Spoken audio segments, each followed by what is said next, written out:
What's up guys? Welcome back to my channel, Jess all around. Bago ang lahat, huwag kalimutang i-like, i-share, mag-comment sa video ko, at higit sa lahat, i-subscribe ang aking channel. Ngayon ang pag-uusapan natin kung paano ang tamang paggamit ng circular saw. Ngayon, importante din kung paano natin umpisahan ang trabaho. Una, dapat merong plano. Diba, gagawa tayo ng cabinet. Yan, ito ang susunod kong project ngayon. Ang gagawin ko, may plano. May height, may lapad niya, may haba. At andyan na, simple lang. Ngayon, magkakating tayo ngayon. I-prepare ko muna. So, ito yung lapad. Kung mapapansin natin, ito yung lapad ng cabinet. Ibabawas natin yung ito, yung tinatawag na aging. So, yan na siya.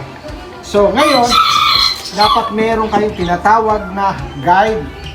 Yung guide na yan, kung anong lapad nito, ang lapad nito ay 3 cm. So, 3 cm din ito. Ayan. So, gagawa tayo ng pinaka-guide niya para diretso. Ito na yung pinaka-guide niya. Naibawas na natin yung 3 cm. Kung anong lapad dito, 3 cm. 3 cm din yung guide natin. Bago natin umpisahan, isusuot ko muna yung PPE. Una, ito. Para yung mga alikabok nito, hindi natin malanghap. At mag-gloves din tayo. Ang gloves na gagamitin natin, yung pit na pit, hindi maluwag. Ayan. Yan ang pinaka-PPE. Doon sa mga nag-a-abroad, kailangan itong PPE. Hindi na tayo maghahadap. Kasi dito lang naman tayo sa baba. So, kasunod, yung goggles o salamin. Protection sa mata. So, ikakat na natin to guys. Ready na natin ang ating kagamitan. Ayan na.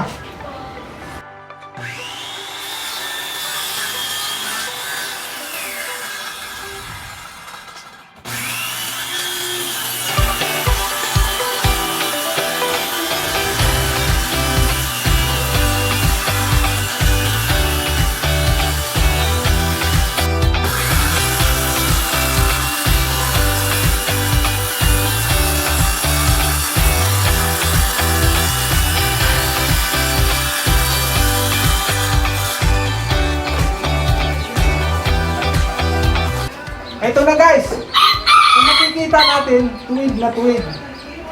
Tuwid na tuwid oh, diretso.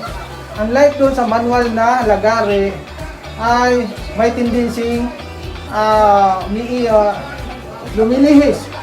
Pero ito ay diretso. Yan ang kagandahan ng machine. Kumpara sa manual na lagare. Kaya, guys, what's up? Ay.